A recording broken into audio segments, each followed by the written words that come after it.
Stream starting soon. Stream starting soon. Stream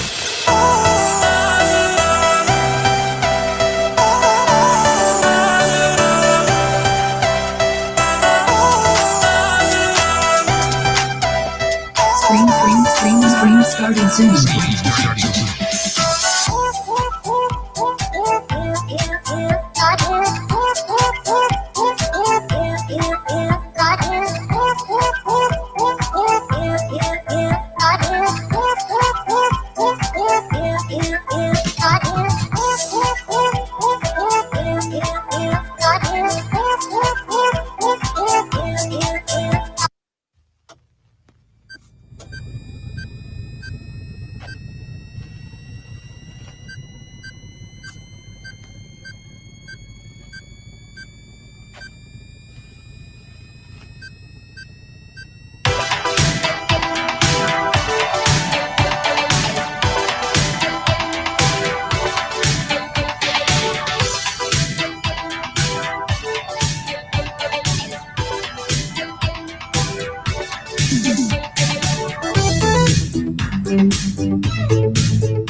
What's up, everyone? Hello, hello. Is it youth group right now? Wait, What's is that? it Wednesday? Oh, It is Wednesday. That's yeah, kind of awkward. What were you doing? yeah. Well, John, this quarantine's been a tough time for all of us, and I think I've been trying to express my, negative emotions and beautiful creativity that is music. So I've been just trying to learn to express myself better. I love it. That's that's wonderful. Well, Thank we you. have something awesome to reinforce that tonight. That's pretty cool. If you guys like your vegetables or maybe your fruit, like you should bust out a piece of fruit or vegetable as we speak. That would be fantastic. And maybe eat them. They're good for you. Maybe eat a vegetable this youth group live. That's our unofficial challenge to you guys. Yeah. That's great. Eat a vegetable. You know what? That should be our eating contest for Sunday night, right? Instead of watermelon, let's eat celery. Let's eat broccoli. That'd be a good one. Can you imagine? What is your guys' favorite vegetable? I'm curious. What are people's favorite vegetables in the comments? Oh yeah, let us know. Favorite vegetables. And why is it celery? Best vegetable. That's weird. Celery? Celery is like the main vegetable. You have to put other things on to redeem it. Weird. I don't see anything on the celery I'm eating, John. It feels pretty redeemed. So I don't know. Wow. All right. Okay. Oh, my favorite is is a bell pepper a fruit or vegetable? I think it's culinary wise. I feel like it's. It is. I feel like if you gave me a salad and you're like, oh, this salad has nothing with vegetables and bell peppers are in it, I would not be offended. Yes. However, I think it might technically be a fruit. I think you're right. It's the same thing with tomatoes. Yeah, some people say carrots. Carrots are good. They're pretty legit vegetables. Avocados are fruit. I don't know what to say. Oh, if I say my favorite vegetable, actually, people will just make fun of me. So I think I'm going to refrain from. Oh, wow. I need to take a moment because I'm my generation right now. I was going to say my favorite vegetable is actually kale, as weird as that is. So it's pretty good. The kale's decent. And with kale, I will actually take the time to you cut up in little pieces and you put some oil on it and you spread it out and cook it. And it's you put a lot of good salt or seasoning on it and then you make kale chips. It's legit. That's how you make kale. Kale's the one vegetable that you put something on it to redeem it, is what I'm hearing. Just kidding. Whatever, Jonah.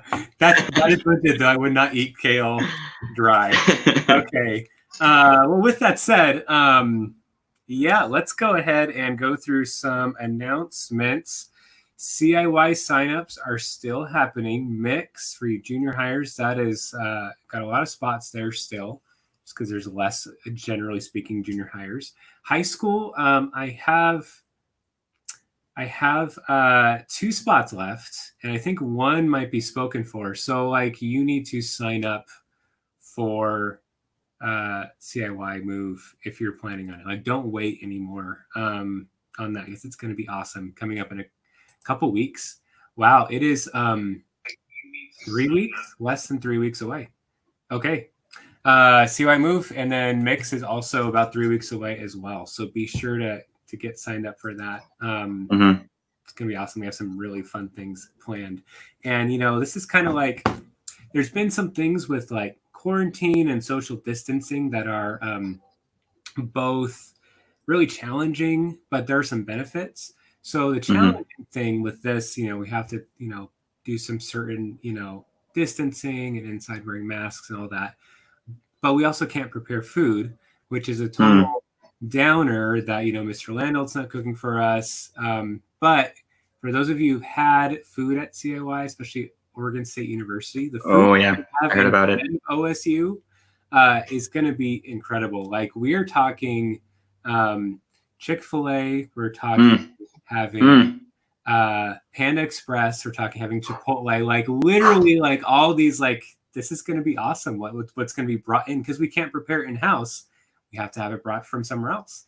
So, and maybe if you guys ask really nicely, we can do some PL chips. I don't know. That might be. If the people want it. If the people want it. If they want it, that's right. Or you can eat raw celery with nothing on it. That's yes. If you're there we go. You could do that too. Would anyone else be down on my mission? We'll see. Anyways, yeah, we'll see. Sunday night we have a game night coming up. That's live, and I did not have my link prepared because actually it's full, and there's already some on the waiting list as well. So you'll be getting an email from me if you already signed up for Sunday night's game night, which will have more outside activities to do this Sunday night. Also, the plan is for game night. So high school, you guys can hang around tonight if you want. But I'm also planning for high school to jump on tomorrow at noon for a little bit. And let you guys hang out that way. And then you also are going to do junior high game night in the evening. Is that right? Okay. Yes, sir. You got it. There's what time is that again? 6:30? Okay, 6:30. Very consistent. Tomorrow, but it's the same one they have today. All right, perfect. Good stuff. And stay after this for shepherding groups. That's going to be important to jump onto that. Mm-hmm. Well, with that said, we're talking so much about vegetables, and that's because I discovered something the other day. And this is the thing that's like, I've been moved by like worshipping. Like, it's really funny because I actually listen to worship music on YouTube a lot. So I have like these auto-generated playlists, and as I'm listening to all these very serious like worship songs, suddenly worshiping comes on to my playlist. It was. I love it. I'm working on Pastor Kyle to see if that could be a part of Sunday mornings. But something that can be, I am just really, really excited about this. So there's a YouTube channel called Great Big Story. And I'm not going to give that a blanket endorsement necessarily, but it's generally speaking a very solid, there's really good informational content on it. And it's really wholesome, I think. At least, most of it. All of it's wholesome. Some of the topics you might, disagree with their angle, but it's all just really, really cool what they do. And there's this really interesting group that they brought onto their YouTube channel, and it's like amazing. So I'm going to go ahead and share that with you, and it's just really, really cool. For the last 22 years, this orchestra has been performing music using freshly cut vegetables from local markets. After the performance, the scraps are made into a soup that is shared with the audience after the show. A while back, we hung out with them in Vienna and heard all about their unique music. Today, the orchestra is performing an original piece for Great Big Story from home. This is the Vegetable Orchestra.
Oh man, I am just Absolutely amazed. I'm just Yeah, my mind is blown. That was phenomenal. James's comments too made that so much better. yes. Throwing it out there. Loved Yes. it. Love the commentary, guys.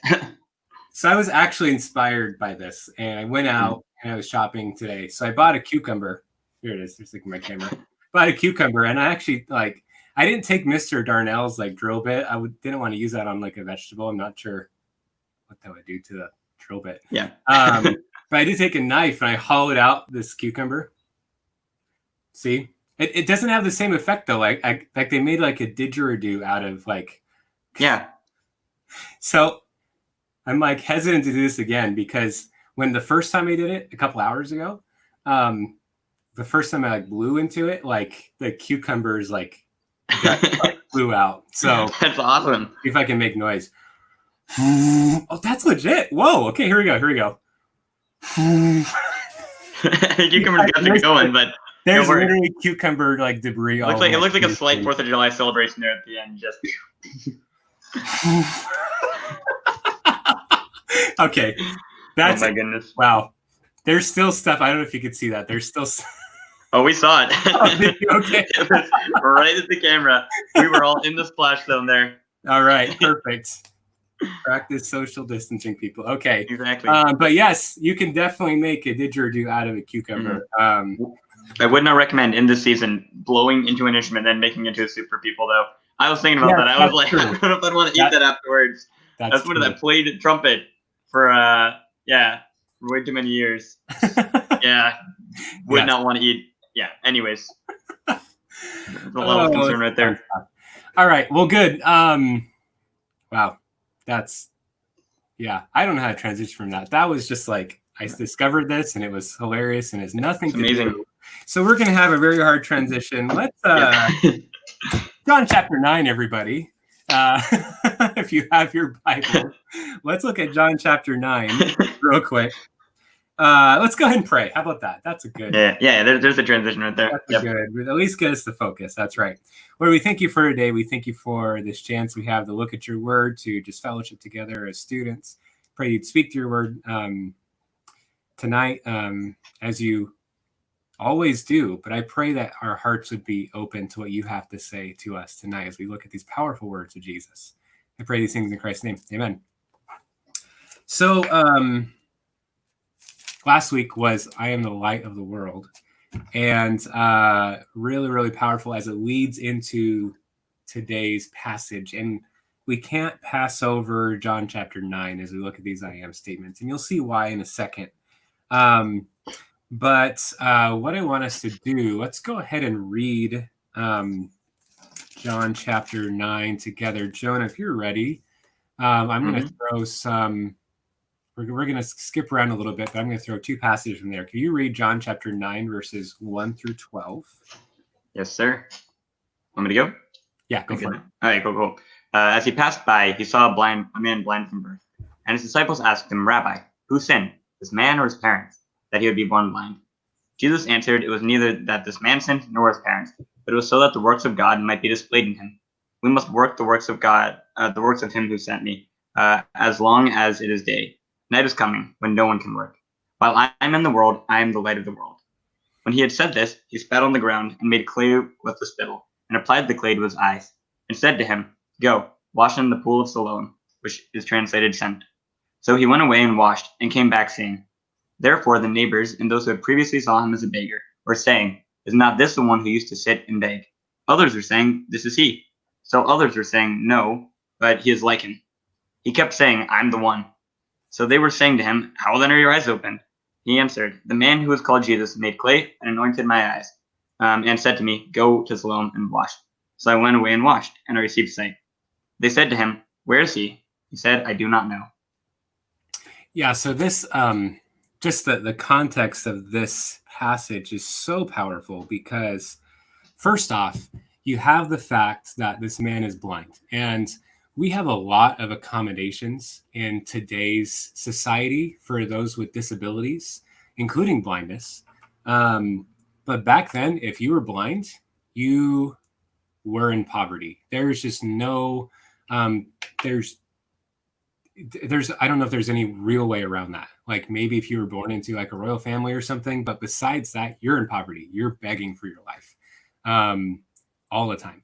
So there was this social aspect. There's also, as we look at what the Pharisees believed at the time, they believed that if you're born blind, and that means that either there was some kind of original sin in you that caused that disability, or your parents sinned or something like that. So you deserved it. It's not just like we don't accept you. You deserve your place in the society. So it's really, really powerful, the fact that Jesus not only spent the time with this man, but healed him. We also have the connection to, he just talked about in John chapter 8, I'm the light of the world. And how you see the world is through light. You see it through your eyes.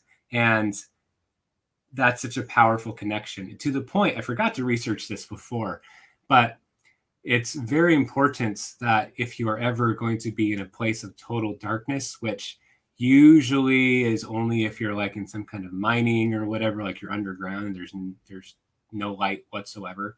If after a certain amount of time, like a matter of days, I believe, you could actually go completely blind if you don't have light that is stimulating your eyes. So it's just this really cool connection of blindness and light.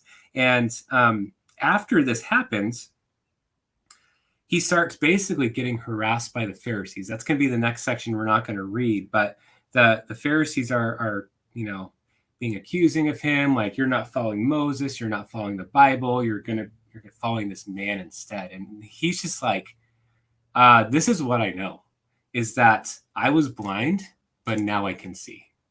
That's what I know. So with that said, can you go ahead and finish this story in John chapter 9, jumping all the way ahead to verse 35? Yes, sir. I will turn to it here, or slide to it. Jesus heard that they had put him out, and finding him, he said, Do you believe in the Son of Man? He answered, Who is he, Lord, that I may believe in him? Jesus said, You have both seen him, and he is the one who is talking to you, with you. And he said, Lord, I believe. And he worshipped him. And Jesus said, For judgment I came into this world, so that those who do not see may see, and that those who see may become blind. Those of the Pharisees who were with him heard these things and said to him, We are not blind too, are we? Jesus said, If you were blind, you would have no sin. But since you say we see, your sin remains. So there's this powerful connection here that he is casting, the Pharisees cast him out because they accuse him of being in sin.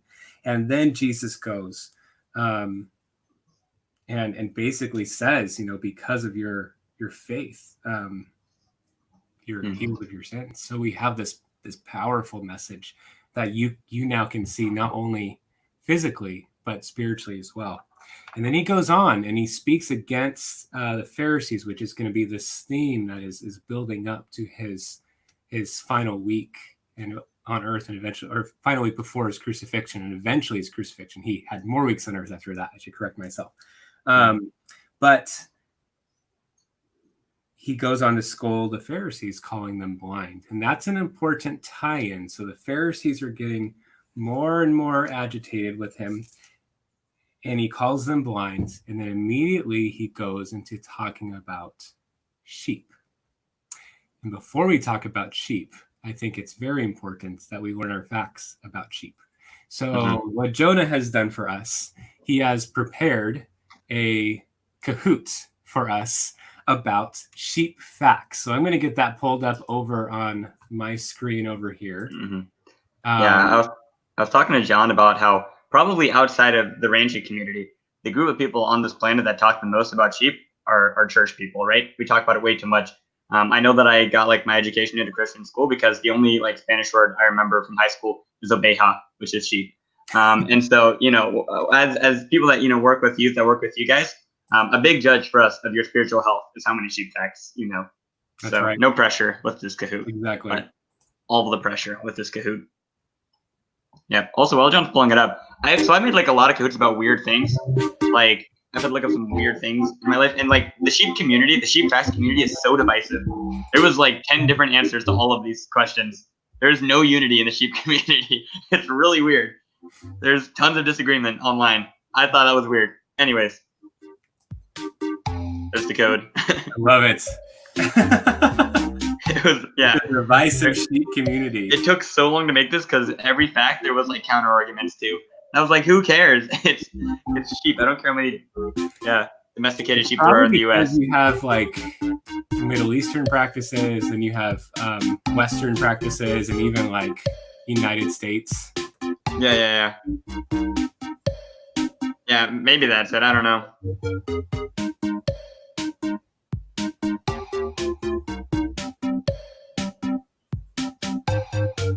Anyways, I found that interesting. This one probably, I think it's only like 10 questions. I think it took me maybe the longest out of all of them that I've ever done. And I've done ones that are like 15 questions just because it is so hard to find like accurate sheep information. And like, I put stuff in this that might not be correct to some people. I don't know. I had to choose.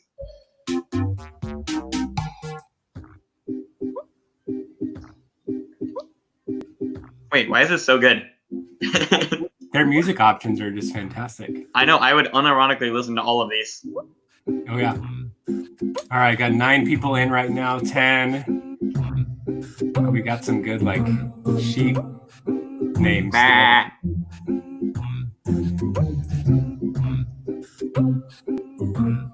I ran you.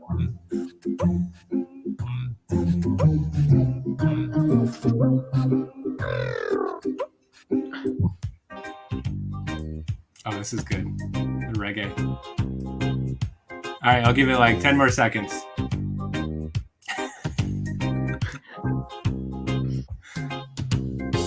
All right, you guys can join us late. If you're not in with us already. Sheep fact.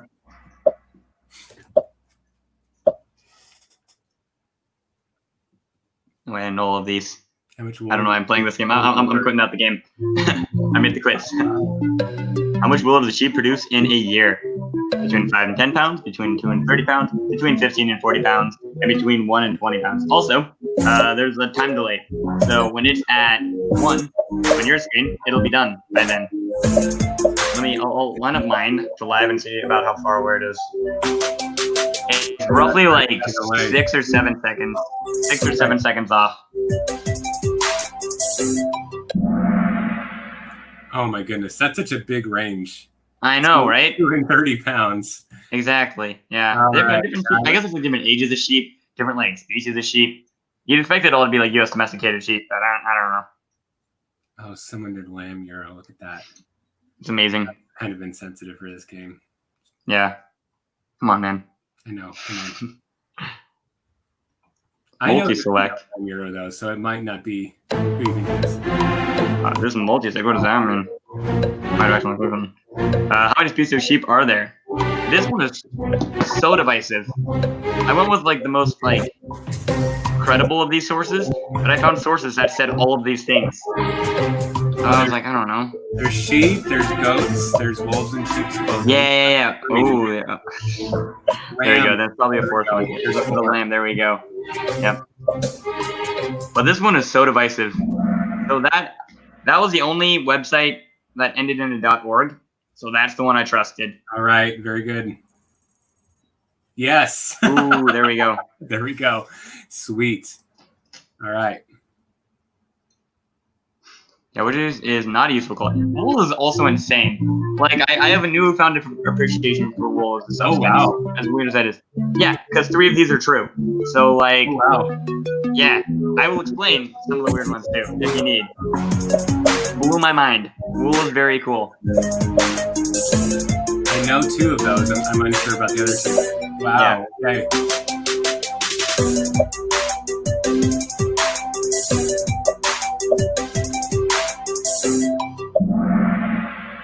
Wool repel. Oh, It does not repel insects. I thought it did repel insects. It's good against insects, but it doesn't like repel them. Like insects will still like get in there, Oh, but it that- mechanically self cleans by like. So when different levels of moisture affect different hairs differently, so it'll cause it to like rub against itself in different atmospheres and cause it to like naturally rub off stuff, like kind of like washing your hands. Blew my mind. I thought that was so cool. I spent way too much time reading sheep facts today. That's that's super cool. All right. Yeah. Oh, true or false? Sheep have notoriously bad memories. Oh man. 50-50 on this one. I'm gonna go with what the sermon's about tonight. So we'll see if that matches up as a good sermon illustration. Exactly.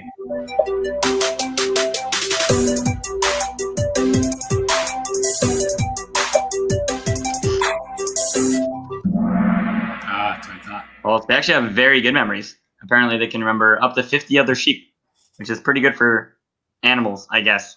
How they know how many sheep can know, though, was weird to me. Like, some of the facts that they have, they're like, sheep experience this range of emotions. I'm like, how do you know?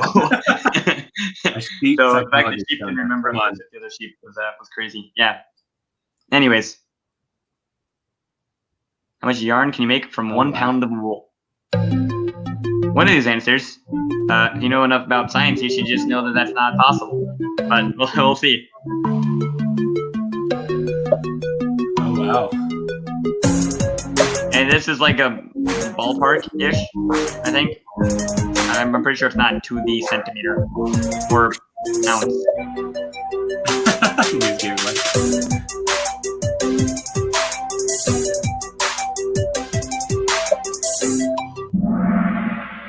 It is Oh, 10 wow. miles of yarn. Nobody got it. I know, that one's insane, right? Oh my goodness. I think that's insane. Anyways. No movement on the leaderboard. Okay. Number 6. hmm Where was it written? As in what country? As in what country? Yeah. What country does it find its origins in? I would not have guessed this one right. I'm gonna say that. Maybe you guys will guess it right. I feel like you're going to tell me it was composed by Martin Luther or something like that. By what?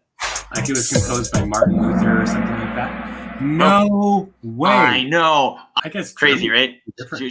She was American. I can't remember her name. She was a U.S. Wow. poet. These are hard. Sorry, I don't know why this quiz is so hard. Probably because even people, maybe the quiz, I just used too hard of topics, because even people in the sheep community don't know the answer to these things. No and that's why they kidding. argue online. It's insane. Anyways, how do sheep communicate? Like Bob, right? Bob. But is that how they like talk to each other? Is that how they communicate things to each other? By communicate, I mean, again, according to sheep experts, which who knows how they know this, this is how they express emotions to other sheep. How do you know? You know, there is party llama, so the dancing motions could be. It's true. Well, like bees do that. Bees do that, right? These have like dances that they do, like to Oh, I communicate see. their. I feel like this one. Yeah, there we go. I was gonna say that one. I think Okay. people will get. All right. Apparently, they can also detect human emotion from facial expressions, which I thought was weird. Again, how do you know that? But Yeah. Sheep's what? So like the same kind of like chemical material as like human bones. Is Interesting. it like the same kind of like fibers or proteins?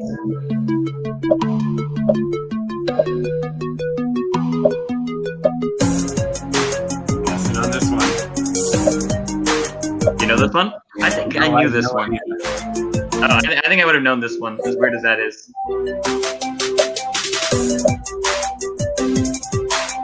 They eat like grass all day. I do.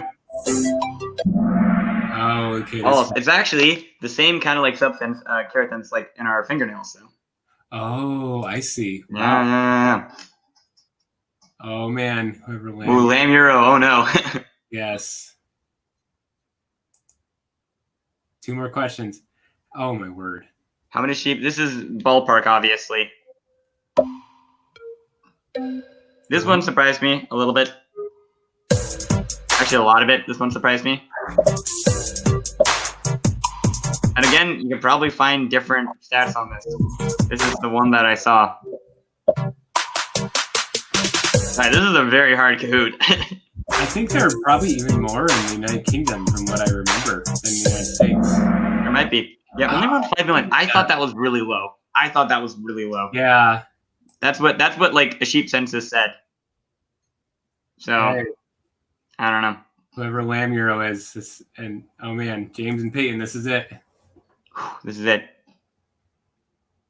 So yeah, I found an obscure blog that talked about like the 5 most famous sheep, and 3 of these were on there. One of them is a name I just made up. So that Lance Corporal Derby the 30th, Shrek, Sir Marvin Nottingham, or Methuselina. Which one of these is not one of the most famous sheep of all time? I made up one of these names, which is strange because it seems like all of these should be names that I made up. None of these should be famous sheep names. Methuselina. Is that an old sheep? Methuselina. Let's see what my sheep name trickery was. Yes! Got it. Methuselina. So yeah, Lance Corporal Derby the Third. That is the highest ranking sheep in the like United Kingdom military, in the UK military. Shrek is a sheep that got lost for a couple years. I was talking about it before we got started. He got like tons of wool, and he's like the wooliest sheep ever recorded. And Methuselina was the oldest sheep ever recorded in history, named I think after like Methuselah, but it's a girl and a sheep. Anyways, there we go. Well done, James. Well done. Well done, Lamb Euro. You had a good run. I got that last one right. Oh, there we go. Let's go, John. There we go. Well done. I like how people know Shrek the Sheep. I Got some Shrek the Sheep fans in the chat. Oh man. Okay. There we go. All right. It means I don't have to give a prize tonight. Yep. Anyway, yeah, that was the hardest quiz I've ever made. I'm so sorry. I got 4 out of 10. That was crazy. Yeah. Okay. Wow. Yeah. Well, as we are talking about sheep, let's continue on into our text here. We're going to look at John chapter 10, and I'll go ahead and read this. We have these I am statements, right? So last week we looked at I am the light of the world. Previously looked at I am the bread of life. Tonight is a 2-for-1 deal. We got 2 I am statements in John chapter 10, and we'll look at those briefly tonight. So this is John chapter 10, verses 1 through 6. Truly, truly, I say to you, he who does not enter the sheepfold by the door, but climbs in another way, that man is a thief and a robber. So think about who he's talking about here. The Pharisees, a thief and a robber. But he who enters by the door is the shepherd of the sheep. To him the gatekeeper opens. The sheep hear his voice, and he calls his own sheep by name and leads them out. When he has brought out all his own, he goes before them, and the sheep follow him, for they know his voice. A stranger they will not follow, but they will flee from him, for they do not know the voice of strangers. This figure of speech Jesus used with them, but they did not understand what he was saying to them. So he's using this image of sheep, and like you said, having that good memory of understanding the master's voice. And just to kind of like illustrate this, gonna do one more video here. This is like gonna be totally random, but this is I guess a shepherd. A shepherd calling out to his sheep. It's a totally random video on YouTube. So I'm gonna go and show this. I just love this, how these sheep respond. Just wait for it, okay? It'll take a little bit to build up into it, but wait for it.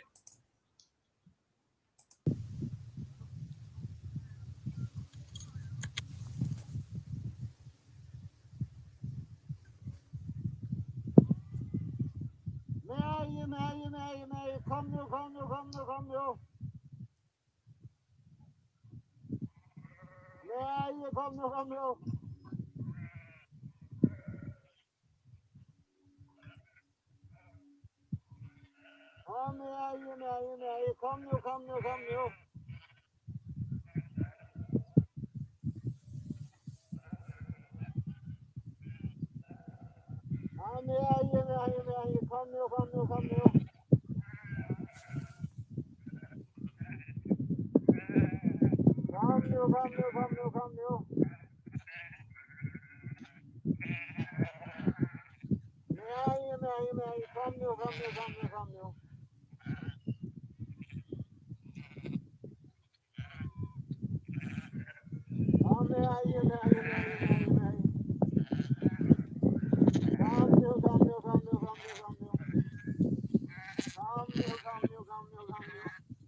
So I just love that picture. I mean, it's they I love the so far, and I felt like he wasn't even that loud.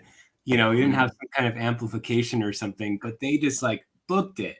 And yeah, I love when he turns around and gives a thumbs up to the camera when he hears him coming. He's like, He's I like, got "They're this. coming. I'm They're the man. Yeah. It's just like amazing just to see that response. So, you think of responding to the shepherd's voice and how we should respond to the shepherd's voice. And it's just like this idea of like, no matter how far you are away and you hear it and you run to the shepherd, you run to the Father, right? So incredible. And just being able to, for Jesus here to say that those who really know God, those who really know me, they hear me. And they will flee from voices like the Pharisees that are trying to lead them astray. So I just love this powerful image of these sheep. He's like, these are the ones who follow me. So my question for you, as you think about going into shepherding groups, is: are you listening to the Good Shepherd? Are you listening to the voice of God? And what does that look like to hear his voice? And how do you respond? How should you respond? We're going to continue on in this text here. John chapter 10. Can you read those couple verses, Jonah? Yeah, totally. So Jesus said to them again, Truly, truly, I say to you, I am the door of the sheep. All who come before me are thieves and robbers, but the sheep did not hear them. I am the door. If anyone enters through me, he will be saved, and will go in and out and find pasture. The thief comes only to steal and kill and destroy. I came that they may have life and have it abundantly. Okay, so this is the third I am statement. This I am the door. I am the gate, or the sheep gate. And this is such a cool image. Even just as I was researching this, my own image was challenged a bit. So for those of you who don't know, there was a period of time for my undergraduate for Bible college. I got to live in England. So it's really cool going to an area called the Yorkshire Dales. So the Dales means like these beautiful, luscious rolling hills with like actual like herds of sheep divided by these like stone fences that were like, I don't know, 3 feet tall. That's kind of like what I'm picturing, like these British stone fences, and the bad guy jumps over the 3 foot tall fence and he goes and assaults or takes the sheep, whatever. And as I was looking at kind of the more Jewish custom, at least the one that I looked at, apparently there's a lot of controversy in the shepherd community. So maybe this is only one way they did it. But this historian looked at it as like, when he's talking about this area where the sheep are, he's talking about where they go to sleep at night. And for them, it was like a kind of like a cave, kind of like an overlook. And the way to get into that cave, there's only one way in. That's a legitimate way. Like, you have to really bust in to get in a different way. And he's the door in the sense that he is usually the shepherd would be the one at the door of the sheepfold. So in order to actually get to the sheep, you had to get through the shepherd who was acting as the door. So this really cool picture of, he not only does he have you, and you're with him and you're in him. You will see that later on when Jesus talks about being the vine in John chapter 15. But this idea that we're safe and secure in him, but he's also protecting us as well. And going on, I'm going to go ahead and read this next text. I did a little typo here. This should be John 10, 14 to 21, not 41 to 21. John chapter 10, 14 to 21. Jesus says, I am the good shepherd. I know my own, and my own know me. Kind of like what we just talked about. Just as the Father knows me, and I know the Father, and I lay down my life for the sheep. And I have other sheep that are not of this fold. I must bring them also. They will listen to my voice. So there will be one flock, one shepherd. For this reason, the Father loves me, because I lay down my life that I may take it up again. No one takes it from me, but I lay it down of my own accord. I have authority to lay it down, and I have authority to take it up again. This charge I have received from my Father. So here we see Jesus talking about, as he's leading into this final week before his death, he's already talking about the fact that he's going to lay down his life for the sheep. And I believe, as I read this, that there's also a mention here when he says there's people that are not part of the flock that will be. I think he's talking about the Gentiles. He's talking about other people that will be included into this concept called the church. This passage goes on to say, there was again a division among the Jews because of these words. Many of them said, this accusing Jesus, he has a demon. He's insane. Why listen to him? Others said, these are not the words of one who is oppressed by a demon. Can a demon open the eyes of the blind? So there's that powerful connection to John chapter 9 that we already looked at. Can a demon open the eyes of the blind? And Jesus has demonstrated his power. He's demonstrated how he can take care of his sheep. And he's proven that. He is the good shepherd. And just want to kind of close with one verse. This is a powerful, powerful connection that Jesus is drawing. The fact that he died for us. He died for our sins. He cares about us enough to lay down his life for us. This is from Isaiah 53. Isaiah 53. I'm going to start in verse 3. It's talking about the Messiah. This is a prophecy about the Messiah, which Jesus came to fulfill. He was despised and rejected by men, a man of sorrows and acquainted with grief, and one from whom men hide their faces. He was despised, and we esteemed him not. Surely he has borne our griefs and carried out our sorrows, yet we esteemed him stricken, smitten by God, and afflicted. But he was pierced for our transgressions, and he was crushed for our iniquities. Upon him was the chastisement that brought us peace, and with his wounds we are healed.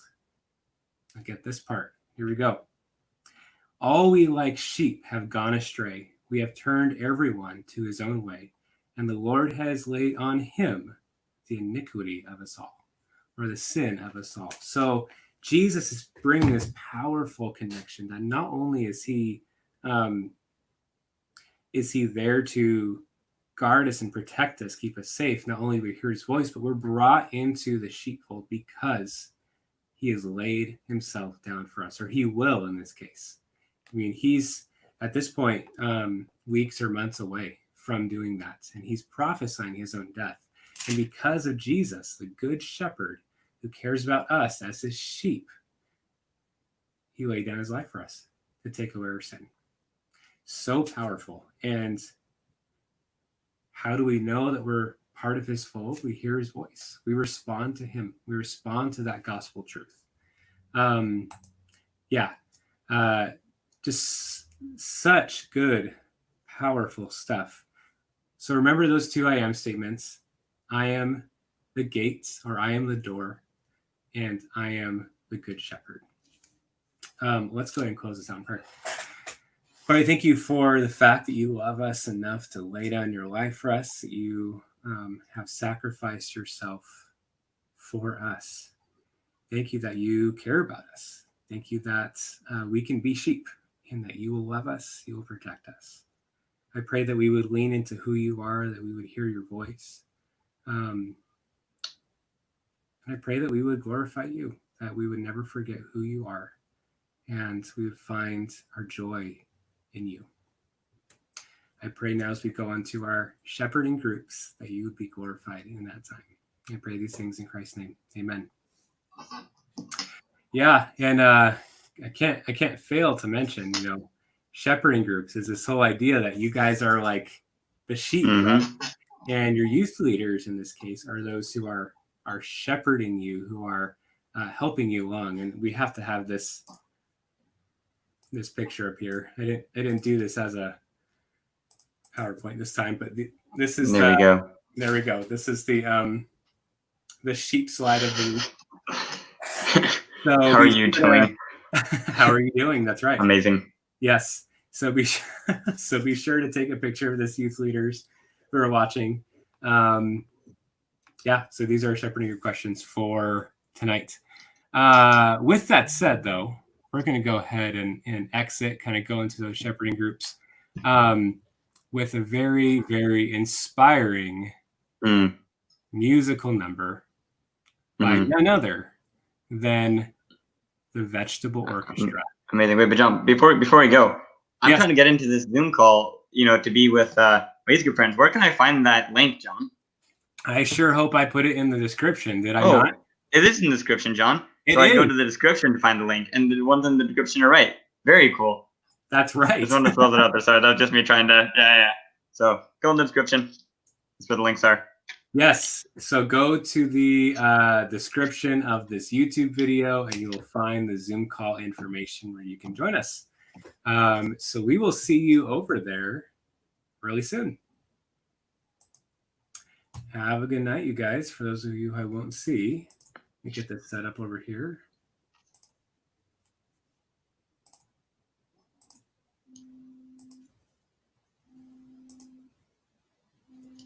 Oh yeah, this is good. Here we go. I'm ready to be inspired. Yeah. Amazing.